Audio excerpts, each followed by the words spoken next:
Quando ouvimos a palavra Inquisição, a nossa imaginação dispara logo para masmorras, tortura, fogueiras. Mas será que foi mesmo assim?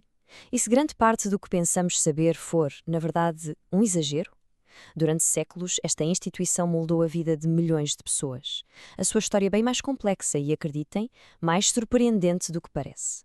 Vamos lá separar os factos da ficção e perceber o que realmente se passou.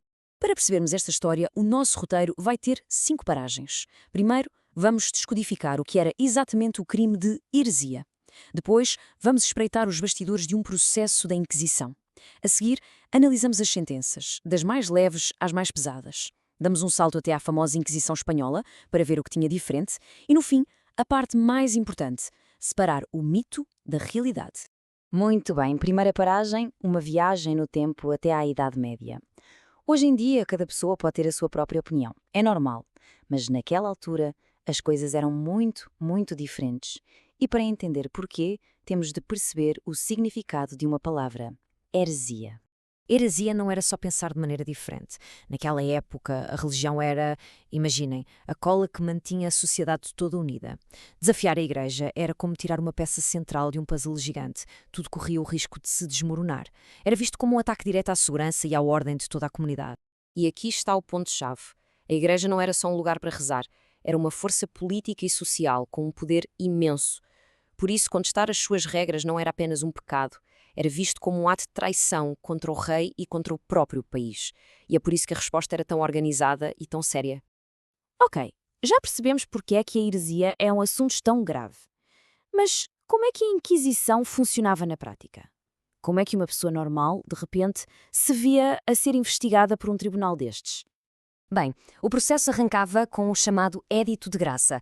Os inquisidores chegavam a uma localidade e davam um mês para as pessoas confessarem os seus erros por vontade própria, em troca de uma pena mais leve. Parece justo, não é? O problema é que todos eram também incentivados a denunciar os vizinhos. E como as denúncias eram anónimas, imaginem o clima de desconfiança que se instalava. Qualquer um podia ser o próximo.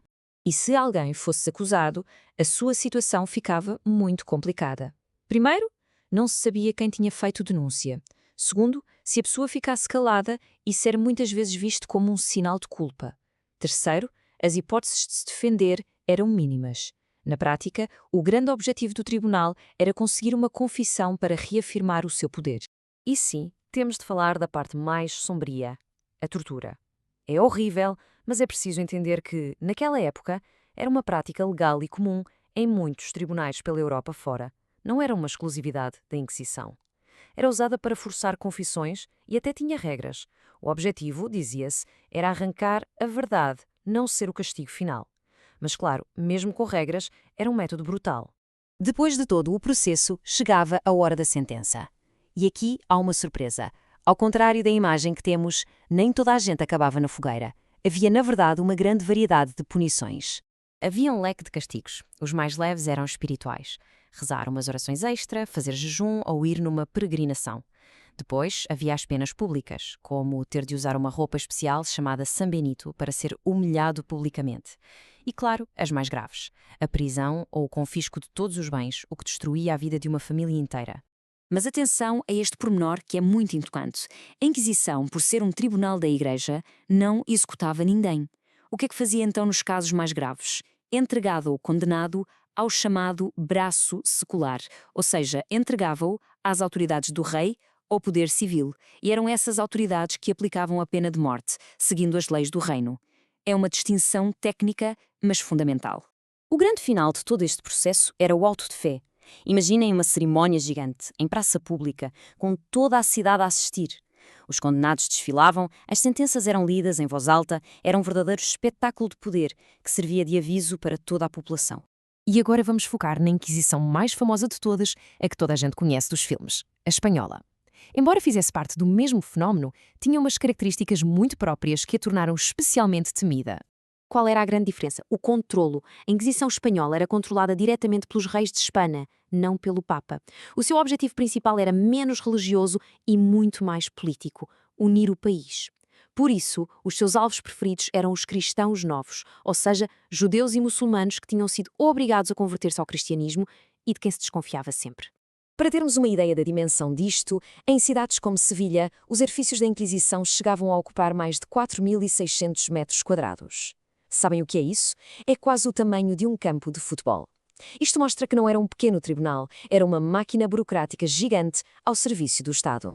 Finalmente, vamos à parte mais crucial: tentar separar aquilo que realmente aconteceu das histórias que foram sendo contadas, muitas vezes por causa de filmes e livros. A grande pergunta que fica no ar é sempre esta: foi mesmo tão brutal e sangrenta como a cultura popular a pintou? A resposta, como quase sempre em história, é um pouco mais complicada. Muita da imagem que temos hoje foi moldada pela chamada Legenda Negra. O que foi isso? Basicamente, foi uma campanha de propaganda feita pelos países inimigos da Espanha, como a Inglaterra e a Holanda. Eles exageraram os números e a crueldade da Inquisição para manchar a reputação do poderoso Império Espanhol. Então, o que é que os historiadores descobriram ao estudar os arquivos reais? Primeiro, o número de execuções, apesar de terrível, foi muito inferior ao que a propaganda dizia. Segundo, o tribunal tinha processos legais muito rigorosos para os padrões da época. E terceiro, em muitos aspectos não era assim tão diferente de outros tribunais europeus, que também usavam métodos bastante duros. Uma instituição com tanto poder não acabou de um dia para o outro. O seu fim foi um processo lento que acompanhou as novas ideias sobre liberdade e direitos que surgiram com o Iluminismo. Aos poucos foi perdendo influência até ser oficialmente abolida já no século XIX. E o mais fascinante é que hoje os seus arquivos estão abertos e é possível estudar este período com base nos documentos originais. E terminamos com uma reflexão. Olhar para a Inquisição não é só falar do passado. É uma forma de pensar em temas que continuam a ser muito atuais. A relação entre poder e fé, o medo daquilo que é diferente e os perigos que existem quando uma sociedade tenta impor a unidade a qualquer custo. A história pode não se repetir, mas ensina-nos muito. O que podemos nós aprender com este capítulo da história para o nosso mundo de hoje? A pergunta fica no ar.